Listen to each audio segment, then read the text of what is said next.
여러분 안녕하십니까. 국내에서 발생한 지진 가운데 여러 면에서 반갑지 않은 이정표를 숱하게 남겼던 규모 5.4의 포항 지진. 100여 차례 가까운 여진에다 4.6이라는 강한 여진까지 본진이 발생한 지 5달이 가까우는데 많은 사안들이 여전히 진행형이고 한편으로는 새로운 과제가 끊임없이 양산되고 있습니다. 지진이라는 게 언제든 올 수 있다는 걸 감안할 때 계속 반복될 수밖에 없는 것이 피해를 막고 피해를 최소화할 수 있는 사회적 대응 체계 구축이라고 할 수 있는데요. 장효수의 파워 인터뷰가 지진 관련 이슈를 계속 다루면서 여러 과제들을 짚어보고 있습니다만 오늘은 재난 대응에 보다 실효성을 높일 수 있는 제도적 장치, 다시 말해 시스템적인 개선에 대해 현재 상황을 점검해보고 풀어야 할 과제들을 짚어볼까 합니다. 포항 지진 발생 후 피해 현장을 살피는 건 물론 관련 법안 마련에도 동분서주해온 분이죠. 포항 북구지역 국회의원 자유한국당 김정재 의원과 이 시간 함께합니다.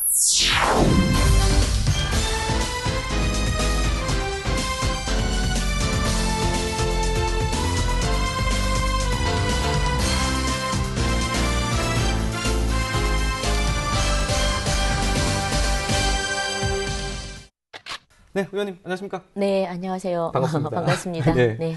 뭐 지진에 대한 불안감도 여전하고 국회 일정에다가 지역구 네. 챙기기에다가 정말 쉴 틈 없겠습니다. 어떻게 지내세요? 네, 정말 쉴 틈이 없고요. 또 지금 현재 아직도 그 텐트 속에 계시는 피해 주민들, 또 임시 거처에 계시는 분들 생각하면 쉴 수도 없고 네. 마음도 바쁘고 몸도 바쁩니다. 그래서 작년에 11월 15일 날 지진 날 즈음에 저희가 국정감사 끝나고 그때 예산 심사 막바지였습니다. 그렇죠. 근데 갑자기 지진이 나서 그때 포항에 와서 주민들 살피면서 대처할 거 긴급하게 대처할 거 대처하고요. 무엇보다 가장 중요한 게 장기적으로 주민들이 다시 제자리를 찾을 때까지 저희가 복구 지원을 어떻게 할 것인가 관련된 법들 그렇죠. 그래서 관련 법들 재개정하고 또 예산 확보, 피해 상황을 다시 복구할 수 있는 그 예산 확보, 네. 그리고 그 여타 지금 제도 개선을 위해서 많이 뛰고 있습니다. 네네. 그리고 국회에서는 지금 또 앞으로 향후에 종합적인 지진 대책 매뉴얼을 만들기 위해서 지진 간담회를 지금 열고 있습니다. 문 걸어 잠그고 정말 전문가들 모시고 허심탄회하게 간담회도 많이 열었지 않습니까? 네네, 많이 열었습니다. 그래서 그거 이제 가지고 이때까지 한 거 간담회 가지고 4월에는 토론회를 행자부하고 첫 번째 하고요. 또 두 번째로는 지금 여러 가지 토론회를 네네, 여러 가지 토론 준비하는데 저희 또 포항 R&D 특구 조성 토론회도 해야 되고 또 그다음에 흥해 지역에 지금 특별 도시 재생으로 관련 또 토론회도 해야 되고요. 또 4월에는 임시회도 해야 되고 이번 주에는 인사청문회도 해야 되고 너무나 할 일이 많습니다. 4월이 굉장히 바쁜 한 달이 되겠군요. 또 최근에 뭐 제가 의정 보고회도 15번 지금 하고요. 그 이후로 계속해서 정말 쉴 틈 없이 일하고 체력적으로 있습니다. 받쳐주는 겁니까? 주위에서는 하늘이 내린 체력이라고 합니다. 신이 내린 체력이라고 그렇군요. 합니다. 예. 네. 자, 어쨌든 오늘 좀 지진 얘기를 좀 많이 해볼 텐데, 네. 뭐 정말 예상치 못한 그 지진을 겪으면서, 뭐 지진 이후에 곧바로 내려와서 현장을 지켜보면서 여러 가지 시스템적으로 많이 봤을 텐데, 정말 좀 아쉬웠던 부분 있을 텐데요. 아쉬웠던 부분 얘기 뭐 많죠. 네. 뭐 경제대국 10일인데 지진 재난 대응에 관한 한 아직까지 갈 길이 멀다 생각을 많이 했습니다. 아쉬웠던 부분 중에 가장 첫 번째가 매뉴얼이 없다는 거예요. 지진 대응 매뉴얼이. 네. 그래서 작년에 그 경주 지진이 일어났음에도 불구하고 전혀 어떤 것도 준비되어 있지 그렇죠. 않았다. 소위 말하면 지진으로부터 안전한 지역이라고 생각을 한 거죠. 아니한 생각을 했던 겁니다. 그래서 완전히 이런 매뉴얼이 없었기에 어떻게 행동해야 될지 각 부처, 중앙부처, 정부, 지방정부, 포항시죠. 포항시가 구체적으로 어떤 행동을 어떻게 디테일하게 해야 될지에 대한 내용이 없었고요. 네. 당장 비근한 예로 대피를 해라, 넓은 운동장으로 나가라는 있지만 어떤 대피소를 어떻게 가라라는 거 이런 게 없는 겁니다. 그래서 향후에는 정말 수천 페이지의 아주 디테일하고 그 어떻게 행동 요령, 그냥 단순한 행동 지침이 아닌 그런 그 매뉴얼을 만드는 게 제가 지금 목표를 하는 거고요. 이게 단순히 포항만의 얘기가 아니죠. 포항만의 얘기가 아닙니다. 그렇죠. 그래서 이게 지금 마련되지 않으면 또 다른 곳에서 그렇죠. 지진이 발생됐을 때도 또 여전히 매뉴얼이 부재하다라는 동어 반복만 할 뿐이죠. 그래서 두 번째는 지금 지진 발생했을 때 초기 대응을 할 그러니까 컨트롤 타워 역할을 해주는 것이죠. 이것이 지방정부라는 겁니다. 근데 아시다시피 이게 지방정부 인력으로 또 재원으로 할 수 있는 이 한계가 네. 있습니다. 그래서 이걸 반드시 중앙정부가 이제 책임을 지고 일사불란하게 진두지휘를 해야 된다. 그래야만이 불필요한 혼선도 방지하고 또 제때 대응을 할 수 있다는 생각이 들었고요. 현실적으로 가장 아쉬운 거는 이 복구 지원비에 관한 겁니다. 주민들 목소리 많이 들었겠군요. 아, 네. 주민들은 지금 집이 완파 또는 반파, 뭐 소파까지 있지만 당장 집이 없어진 분들, 이분들에 대해서는 15년 전에 풍수해를 기준으로 한 그 복구 지원비를 지금 적용하고 있습니다. 그러다 보니까 최대 900만 원. 주민들이 망연자실이죠. 네. 그래서 제가 이 부분에 대해서만큼은 이번에 법 개정을 통해서 반드시 좀 상향 조정을 할 생각입니다. 네. 참 이게 뭐 반복되는 얘기일 수도 있겠지만요. 네. 뭐 본진 피해, 뭐 5.4의 본진 피해는 말할 것도 없고 4.6에 또 4.6이라는 또 강력한 여진이 또 발생했지 않습니까? 네. 이러면서 이제 피해 신고가 정말 어마어마했어요. 네. 뭐 3만 5천 건 정도가 되는데 사실 이 정도의 여진이 올 줄이야 누가 알겠습니까만은 수습에서 볼 때 뭐 방금 얘기했다시피 지자체의 역량 정말 좀 한계가 있지 않았나. 제가 근원적으로 근본적 문제가 있기 때문에 지자체로서는 이것을 제대로 정말 주민들이 만족할 만한 행정 서비스를 해줄 수가 없습니다. 예를 들어 방금 말씀하셨다시피 저희 지역의 북구만 한 11만 가구 중에 지금 한 7만여 가구가 신고를 한 상태입니다. 네. 그래서 이런 엄청난 신고 이것을 컨트롤하기도 굉장히 어렵고 문제는 기준도 중앙정부에서 정확한 기준을 갖고 있어야 되는데 굉장히 모호한 굉장히 그 광범위한 기준을 갖고 있기 때문에 지방정부가 지금 피해 신고는 받고 있지만 여기에 대해서 구분하는 기준을 중앙정부에서 정해주니까 이게 아직까지 제대로 되지 않아서 당연히 한계를 드러낼 수밖에 없습니다. 꼭 포항시나 지방정부의 잘못이라고 하기에는 저는 너무 가혹한 것 같아요. 그래서 중앙정부에서 제대로 매뉴얼을 만들어서 어떤 게 완파고 반파고 소파도 어떤 식의 어느 정도 수준이야 소파라는 거 정확한 기준을 마련해 주는 것이 필요할 것 같습니다. 네. 자, 그래서 지진 이후에 복구비 지원 현실화나 뭐 내진 설계 강화 등으로 내용하는 어떤 법률들을 좀 발의를 하셨는데 좀 사실 진작에 이런 법률들이 좀 만들어졌으면은 이번만큼 이제 큰 피해가 뭐 좀 피해를 더 줄일 수 있지 않았나 이렇게 지적해서 나오거든요. 네, 사실 관련 법이 지진 관련해서는요, 관련 법이 거의 없다고 보시는 게 맞을 것 같아요. 아까 말씀드렸다시피 풍수해를 적용한다. 풍수해하고 지진하고는 완전히 다른 겁니다. 다른 개념이죠. 완전 다른 개념이고 지진은 정말 아파트나 이런 데가 전체가 흔들리고요. 여진이 지금 100여 차례 일어났습니다. 그렇죠. 지속적입니다. 그래서 이 종료 시점을 알 수가 없습니다. 그래서 완전히 다른 종류의 재난이기 때문에 여기에 대해서 특별법을 저는 만들어야 된다고 생각을 했습니다. 그래서 제가 지금 관련 그 법을 여러 가지 지금 법을 개정안을 냈지만 이 중에 중요한 두 가지만 말씀을 드리겠습니다. 네. 먼저 우리 그 복구 지원비와 관련해서인데요. 네네. 여기는 제가 그 지진 재해로 인한 재난 복구 및 지원에 관한 특별법 이건 제정법입니다. 새로 네. 만든 법인데 네. 예, 이걸 제가 지금 제출했는데 이거는 복구 지원비 기준을 좀 현실화하자는 겁니다. 네. 가장 주요 내용은 그 민간 주택이 완전히 파손됐을 경우에 네. 현행 법은 최대 3천만 원입니다. 이 중에 그렇죠. 국고 보조율이 30%여서 900만 원밖에 안 되죠. 이것을 제가 3억 최대 3억까지 그리고 네. 국고 지원율도 80%까지. 그럼 2억 4천만 원이 2억 4천 됩니다. 그래서 까지. 2억 예. 4천까지 국고 지원을 확대하자는 게 주 내용이고요. 네.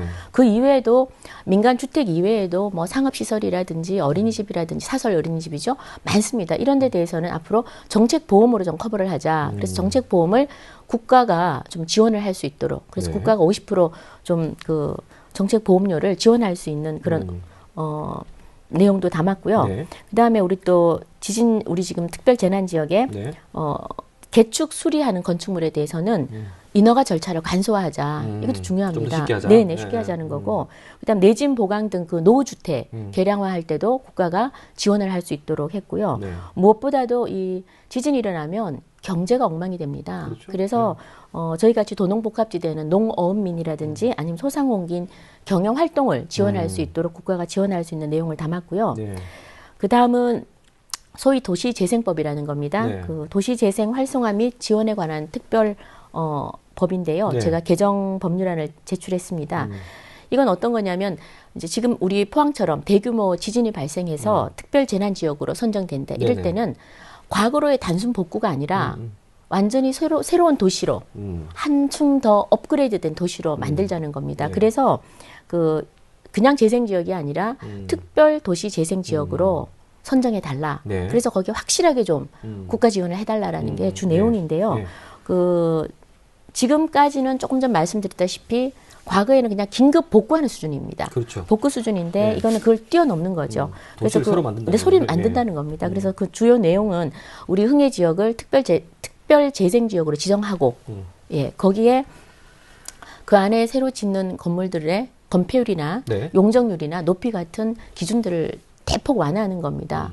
그리고 이런 지역에 이제 민간 기업이 들어올 경우에 세제 혜택을 주자는 겁니다. 예. 그래서 지금 현재 이 법이 지금 국토위를 통과했습니다. 네. 그래서 이제 법사위 심의를 남겨놓고 있고요. 본회의 의결을 남겨놓고 있습니다. 네. 그래서 아마 늦지 않게 이번 주나 다음 주 내로 네. 이 법이 통과되기를 희망하고 제가 양쪽 여야 다 찾아다녔습니다. 네. 정부도 가고 네. 그래서 다들 긍정적으로 지금 화답해주고 있어서 아마 무난히 통과될 것으로 기대하고 있습니다. 국회에서도 지진 재난안전 대책이 또 간사 역할을 하십니다. 예, 간사 역할 하는데요. 예, 조율을 잘 하셔야 될 것 같아요. 조율을 제일 무엇보다도 지금 포항 이 지진 피해의 심각성에 대해서 절절하게 좀 설명을 할 필요가 그러니까요. 있습니다. 예. 현장도 보여드려야 되고요. 그래서 맞아요. 제가 또 재난특위 의원님들 다 포항에 모시고 와서 맞습니다. 현장도 보여드리고 설명을 드려서 네. 지금은 조금씩 그래도 관심을 가지고 있습니다. 네. 예.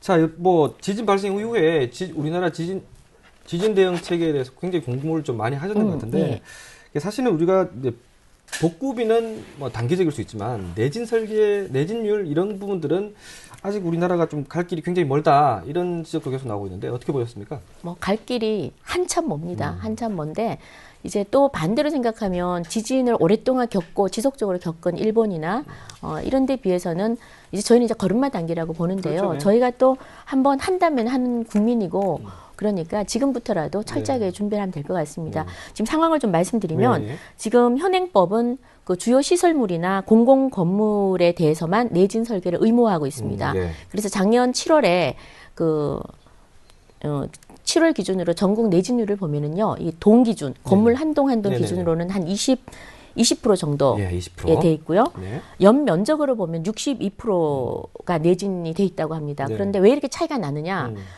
최근 고층 건물은 연면적으로 계산하면 당연히 높아지겠죠. 넓겠죠. 예. 그래서 연면적으로 하면 이렇게 높아지지만 한 동 한 동 기준으로 하면 지금 사실은 20%에 불과하고 일본은 동 기준으로 하고 있습니다. 그렇게 볼 경우에는 저희도 내진 설계가 공공 건물과 주요 시설물에 대해서 20%밖에 안 됐다고 보고 굉장히 낮은 수준이죠. 예. 근데 이제 더 문제는 뭐냐면 지금 이런 내진 설계 대상에서 제외된 건물들이 너무 많다는 그렇죠. 겁니다. 예를 들자면 지금 그 석유화학단지 울산에? 네. 예. 특정 지역이 좀 그렇지만 울산 석유화학단지 내에 그 석유화학 시설만 내진 설계 대상입니다. 그 이외에 그 위험 물질 예. 이동 배관이라든지 예. 또는 위험 물질 반응기라든지 이런 데는 그렇군요. 내진 설계 대상이 의무화 대상이 아닙니다. 그렇군요. 소위 피해를 나면 말하면 같은 피해가 날 그렇죠. 거군요. 예. 엄청난 피해인 거죠. 인명 피해는 물론 그 기간 산업 자체가 흔들릴 수 있는 겁니다. 그렇군요. 그래서 내진 사각지대라고 할 수 있는데요. 그 이외에도 뭐 국가 하천의 제방, 보, 네. 또 송유관도 15km 이상은 내진 설계 대상이고 미만은 아닙니다. 이것도 아이러니죠. 이것도 뭐 제도 개선해야 될 거고요. 학교가 제일 문제입니다. 그렇죠. 학교가 제일 아이들이 지금 모이는 학교가 지금 내진 설계율이 23%밖에 안 돼 있습니다. 그럼 최근 5년 동안 그 내진 보강을 하고 있는데 몇 프로씩 하느냐? 0.3%씩 증가합니다. 수십 년이 걸리고. 그러면 30% 증가시키는데 100년이 걸린다는 소리입니다. 예. 그래서 학교도 시급하고요. 예. 또 더 아이러니한 거는 국가재난안전본부가 있습니다. 예. 여기가 이제 소위 말하면 재난이 일어나면 여기서 모든 업무를 컨트롤 타워 할수 컨트롤 타워 있는 역할을 예. 하는 거죠. 여기도 한 37%가 내진 설계가 안 되어 있습니다. 자기들도 먼저 피해야 될 상황입니다. 네. 그래서 내진 설계에 대해서 한번 다 저희가 전반적으로 좀 살펴봐야 되고 설계 대상도 꼼꼼히 더 챙겨야 될 것 같습니다. 네. 예. 자, 우리 포항 강진 그리고 또 이후에 강력한 여진 이후에 참 주민들의 원성을 샀던 게 그 현장 안전성 검사, 뭐 현장 조사 뭐 이런 부분들인데요. 근데 이런 부분들을 감당할 수 있는 전문 인력이 뭐 턱없이 부족했다. 이것도 사실은 큰 문제 아니었습니까? 제일 큰 문제였습니다. 왜냐하면 지진이 딱 나고 집이 흔들리면 사람들이 뛰쳐나오죠. 뛰쳐나오고 다음에 할 행동은 집에 다시 들어갈 수 있느냐 없느냐입니다. 내 건물이 안전하냐? 내 집이 안전하냐 안 안전하냐. 그럼 누가 평가해 줄 거냐는 거죠. 그렇죠. 네. 그게 바로 이제 첫 번째 하는 게 위험도 평가인데요. 네.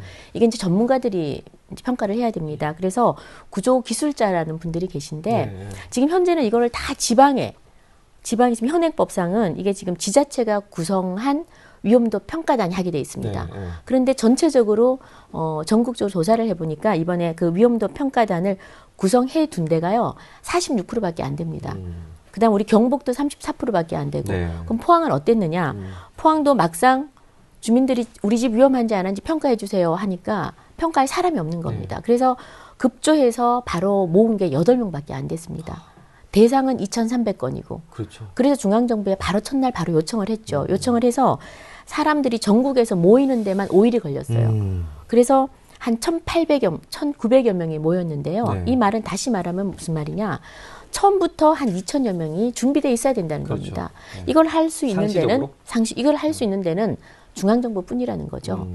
포항에서 이런 전문가들이 상시적으로 없고 또 여기저기서 다들 이렇게 모여야 됩니다. 각 부처에서도 또 전문가들을 모아야 되고요. 그걸 할 수 있는 게 중앙정부뿐이라서. 정부에서 다 찾아와서 빨리빨리 이게 그래, 조사를 해야 된다. 네네. 그래서 제가 이때도 전국의 전문가들을 모으는데 국토부, 그다음 행안부, 과기부 다 요청을 했습니다. 뭐 시장님도 물론 마찬가지로 요청을 했고요. 그래서 이 부분만큼은 인력이 부족한 지역 본부장한테 맡겨서는 안 된다. 네. 중앙정부가 반드시 맡아야 된다. 네. 제가 지속적으로 주장하고 있는 겁니다. 네, 알겠습니다. 예. 자, 어쨌든 이런 관련 법안들이 좀 최대한 좀 빨리 좀 처리돼야 되지 않겠습니까? 네네네. 어떻게 보십니까? 사실은 법이 통상 발의를 하지 않습니까? 네. 그럼 통과되는데 아무리 빨라야 1년 정도 걸립니다. 그렇군요. 1년 정도 걸리는데 이번에 우리 도시재생법은 정말 굉장히 이례적입니다. 속전속결입니다. 네. 제가 정부하고 지금 LH에서도 법안이 통과된다고 지금 생각을 하고 전제로 하고 지금 사업 준비를 좀 부탁했고요. 그렇게 지금 현재 하고 있습니다. 그래서 좀 전에 말씀드렸다시피 다른 법은 솔직히 시간이 좀 걸릴 것 같습니다. 네. 근데 도시재생법은 아마 조만간 1, 2주 안에 통과가 될 것 같고요. 그다음 그 이외에 지금 아까 말씀드린 복구지원비와 관련된 특별법 이런 것은 지금 행자위가 소관 부서인데요. 지금 아직까지도 법안 소위에 계류 중입니다. 그래서 본격적인 논의는 안 되고 있는 게 사실인데 제가 뛰어다녀야죠. 개별적으로 의원님들 만나 뵙고 얼마나 절실하고 필요한지 계속 좀 부탁드리고 그럴 생각입니다. 제가 볼 때는 모든 법안들이 국민 안전을 위해서는 굉장히 좀 중요한 법안 굉장히 같은데. 중요한데 벌써 잊혀져 안타깝네요. 가려고 그러고요. 자기 지역, 본인 지역 아니니까 관심이 덜할 수밖에 없는데 뭐 제가 더 뛰는 수밖에 더 뛸 수밖에 없습니다. 더 뛸 없습니다. 수밖에 예, 없습니다. 예. 네. 자, 이제 과제는 피해 지역을 새로운 개념의 도시 재생을 통해서 이제 새롭게 성장을 시키고 또 재건하는 건데요. 자, 계획들이 뭐 방금 말씀하셨다시피 조금씩 구체화되고 있긴 한데 뭐 의원님 보실 때 어떤 방향성이라고 할까요? 뭐 한 말씀 해주시죠. 네, 어떻게 가면 좋을까요? 예, 방향성은 도시 재생이 사실은 도시 재생의 개념이 과거에 그 오래된 건물들을 한 번에 부수고 새로 아파트를 올리는 이런 게 아니라 그냥 도시 쇠락한 도시를 그대로 보존하면서 소위 말하는 문화와 예술이 네. 들어갈 수 있도록 주민들과 함께 상의하면서 그 마을을 꾸미는 그런 겁니다. 네. 그래서 저희 그 재난 지역하고는 사실 상관이 없는 겁니다. 그런데 제가 이번에 여기에 특별 재생 지역이라서 이 법안에 특별히 넣은 겁니다. 특별히 넣어서 이게 통과가 되면 이제 도시 재생 사업이 진행이 될 건데요. 네. 방향은 뭐냐면 아까 말씀드렸다시피 그냥 단순한 복구가 아니고 완전히 업그레이드된 새로운 도시가 탄생되는 겁니다. 그렇죠. 예. 그래서 지금 현재 그 LH 제가 지난주에도 LH하고 네. 국토부 담당자들하고 많은 얘기를 나눴는데요. 네. 앞으로 100년 이상을 내다보고 도시계획을 하자. 졸속행정이 아니고 또 생생내기용은 절대 안 된다. 처음에 와서 이거를 재빨리 용역을 2개월만 하겠다는 겁니다. 네. 절대 안 된다 그랬습니다. 네. 제가 시간이 오래 걸려도 좋으니까 주민들과 충분히 이야기를 하고 네. 어떤 흥해로 새롭게 만들 것인가.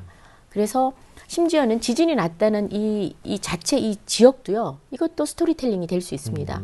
이것도 남겨둬서 관광 자원으로 활용도 할 수 있습니다. 네. 그래서 여러 가지 지금 앞으로 새롭게 타는 흥해에 대해서 주민들과 함께 또 포항시와 함께 그리고 정부가 같이 거기에 뒷받침을 하기 위해서 필요한 지원은 아끼지 않을 거니까요. 네, 각종 규제도 완화하고 이래서 새로운 도시를 만드는 그게 새로운 방향이라고 볼 수 있죠. 지진 피해 지역이 새로 재건될 수 있는 하나의 모델이 될 수 있다 이런 말씀이시고요. 그렇죠. 예. 새로운 모델로 좀 만들어서 그러니까 고베 같은 거예요. 네, 맞습니다. 예, 고베 같이 지진 피해가 났는데도 네. 고베 얼마나 많은 사람이 네, 몰립니까? 네. 그래서 지진 이후에 더 멋진 도시로 탄생해서 거기가 지금 새로운 관광 도시로 네, 되고 네, 있지 않습니까? 네. 그래서 제가 그걸 희망합니다.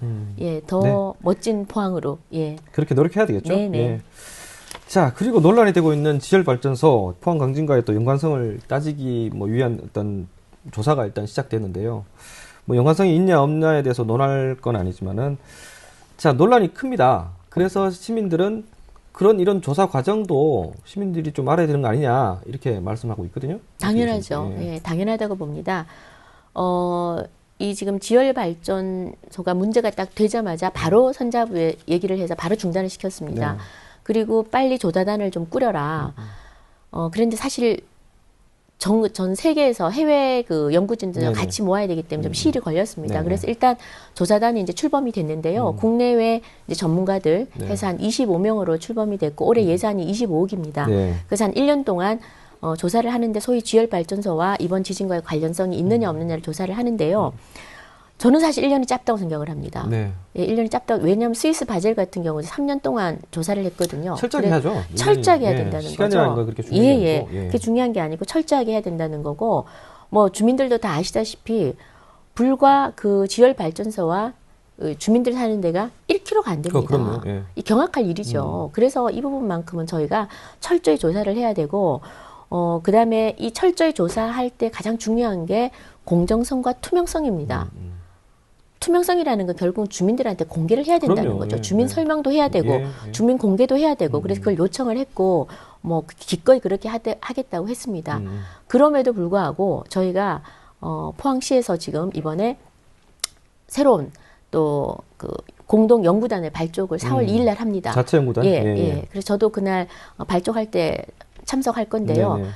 우리 지역의 한동대 포스텍 교수들 그리고 언론인 그리고 법률가 또 주민들 NGO 단체들을 다 넣어가지고 지금 정부에서 하고 있는 그 조사단을 다시 한번 모니터링하는 겹겹이 한번 보자는 거죠. 그래서 네. 좀 더 투명하고 공정하게 이 조사가 정말 이끌어지는지 그걸 보는 연구단을 지금 또 발족을 했습니다. 그래서 네. 가장 중요한 거는요. 이번 같은 경우에는 조사단 활동도 견제도 해야 되고 주민 의견을 계속 수렴해 나가면서 연구 결과를 도출해 내야 된다는 게 이번에 가장 저희가 좀 포커스를 중요한 얘기 맞추고 같습니다. 있습니다. 예. 예.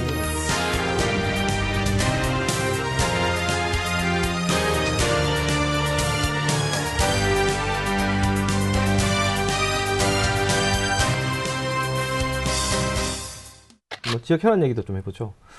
포항이 사실은 철강 일변도의 산업 구조였지 않습니까? 그래서 이제 포항도 이제 미래를 위한 먹거리를 찾아야 된다. 신산업 동력에 대해서 좀 얘기를 하고 있는데, 의원님 보시기에는 지금 포항이 좀 가장 잘할 수 있는 부분들이 좀 어떤 부분들이 있을까요?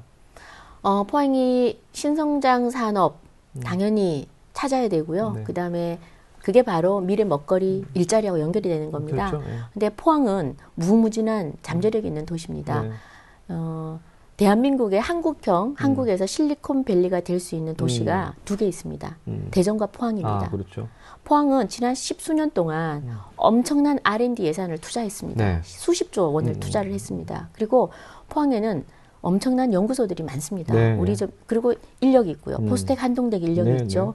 그다음 리스트, 방사광 가속기, 테크노파크, 막스 프랑크 많은 연구소들이 있습니다. 네. 근데 이런 것들이 지금까지는 이렇게 점점점점으로 하나하나 그렇죠. 독자적으로 전도축돼 있죠. 예. 돼 있다는 거죠. 네. 근데 이제는 우리가 이걸 선으로 연결해야 될 시기입니다.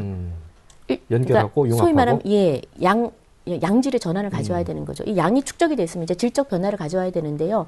이 많은 연구원들 그리고 이 많은 인적 자원들 이제는 정말 우리가 선으로 연결하고 이 면도 만들어야 된다는 겁니다. 저는 그 면을 뭘로 보냐면은 창업으로 봅니다. 창업. 네. 어떤 부분의 창업? 신소재? 뭐 이런 신소재, 식으로. 예. 신소재도 있습니다. 네. 그리고 방사광 가속기가 있기 때문에요. 신약? 신약이 됩니다. 신약도 되고 지금 로봇융합연구원이 있고 지금 국민안전로봇 실증연구센터도 있고요. 올해도 이 사업이 한 670억 사업이고요. 네. 조 단위의 사업들이 많습니다. 네. 그리고 뭐 아시다시피 방사광 가속기는 좀 전에 얘기했지만 전 세계 세 대뿐인 겁니다. 포항만이 할 수 있습니다. 그리고 그게 1200조 시장입니다. 1200조 시장이고 무궁무진한 이런 그 미래 소위 말하면 4차 산업혁명을 이끌어갈 수 있는 그런 다양한 기관들? 예, 기반들이 지금 우리 포항에는 이미 마련이 돼 있는데 네. 이 마련된 것을 활용을 못하는 잘 거죠. 활용해야 된다는 예, 거죠? 그래서 이제 예. 그러려고 그러면 저는 R&D 지금 강소형 R&D 특구 지금 저희가 심의 받고 있습니다. 네. 과기부에서. 네. 그래서 굉장히 긍정적으로 지금 검토되고 있거든요. 네. 그래서 이게 되면은 그 세제 혜택이 있기 때문에 창업하기가 좋은 거죠. 그래서 네. 지금 포스텍도 지금 창업 자금을 지금 준비를 5천억 정도를 했다고 합니다. 네. 그래서 이제는 시민들도 우리 포항이 이런 도시다라는 자긍심을 가지고요. 다들 역량을 한쪽으로 집중을 해야 됩니다. 그래서 뭐 대기업을 유치해온다 이런 것은 현실적으로는 쉽지 않은 일입니다. 그래서 이제는 할 수 있는 일부터 하자. 그리고 선택과 집중을 하자. 그래서 저는 4차 산업 혁명 선도도시로 우리 포항이 좀 거듭나기를 바라고 있고 거기에 매진할 생각입니다.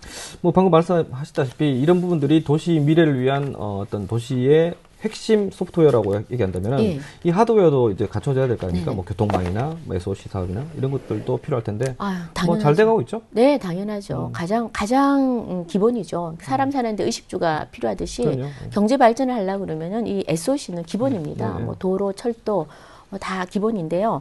사실 굉장히 힘들었습니다. 국비 확보를 많이 해야 됩니다. 굉장히 힘들었습니다. 예. 왜냐하면 작년에 SOC를 20% 삭감을 했는데 그렇죠. 경북을 50% 삭감했습니다. 네. 그렇지만 지킬 거는 좀 다 지켜냈고 따올 네. 거 다 따왔고요. 네. 뭐 다 아시다시피 철도는 그 이번에 영일만한 인입철도 올해 완성이 되고요. 그다음에 포항 삼척, 그다음에 포항 울산 네. 이 철도가 20년 되면은 다 완성이 돼서 소위 교통의 중심지가 될 겁니다. 그리고 네. 도로도 포항 영덕 고속도로, 또 포항 안동 4차선, 네. 또 흥해 기계 4차선 확장이 다 되면 훨씬 더 지금 포항이 그야말로 교통의 요지가 되지 않을까 싶습니다. 그리고 네. 영일만 항도 지금 굉장히 저희가 심혈을 기울이는 심혈을 기울여 부분이니까요. 있고 국제부도도요. 예. 2020년 되면 완성이 되니까 아무튼 이 SOC 부분은 기본이기 때문에 제가 국회 활동을 예, 열심히 하셔야 심혈을 되겠습니다. 기울이고 있습니다. 예, 예. 그렇군요. 뭐 정책적인 얘기만 너무 한 것 같은데 아쉽긴 하지만 다음에 또 기회를 또 제가 만들어 드리고요. 자, 끝으로 향후 활동에 대해서 시민들께 뭐 다짐 한 말씀 주시죠. 네. 예. 네, 포항 시민 여러분, 작년 11월 15일 지진 이후에 포항 시민들이 많이 불안해하고 있습니다. 그러나 서로 도와주고 배려하고 우리 포항이 해낼 수 있다라는 하나가 된다라는 그런 마음으로 우리가 힘을 합하면 못 해낼 것이 없다고 생각을 합니다. 저는 국회의원으로서 법을 개정하고 또 예산을 확보하고 또 제도 개선해서 주민들이 정말 한 분 한 분이 마지막 안전하고 집으로 돌아갈 수 있을 때까지 최선을 다하겠습니다. 그리고 지진 이후가 이전보다 훨씬 나아질 수 있도록 저희 모두 한마음 한뜻이 되었으면 하는 바람이고요. 저도 분골쇄신 열심히 하겠습니다. 감사합니다. 네, 의원님 오늘 말씀 고맙습니다. 네, 고맙습니다. 네. 네, 포항과는 비교도 할 수 없을 만큼 과거에 막대한 지진 피해를 입었던 이웃 일본과 대만의 경우 지금도 규모 5.0 이상의 지진이 틈틈이 발생하고 있지만 피해나 시민들의 동요는 크지 않습니다. 대지진을 겪은 후에 이를 철저하게 기억한 뒤 피해 원인 분석과 전방위적인 대응 체계 구축에 정부와 민간이 함께 힘을 쏟아왔기 때문인데요. 재난의 안전한 도시, 안전한 국가를 만들기 위해선 사실 갈 길은 멀지만 넘어야 할 산도 많겠지만 하나씩 합심해서 풀어나가는 것만큼 절실한 일이 있을까요? 김정재 국회의원과 함께한 장윤철 파워 인터뷰 오늘 준비한 소는 여기까지고요. 저는 다음 시간에 또 다른 얘기를 들고 찾아뵙겠습니다. 함께해 주신 여러분 고맙습니다. 고맙습니다.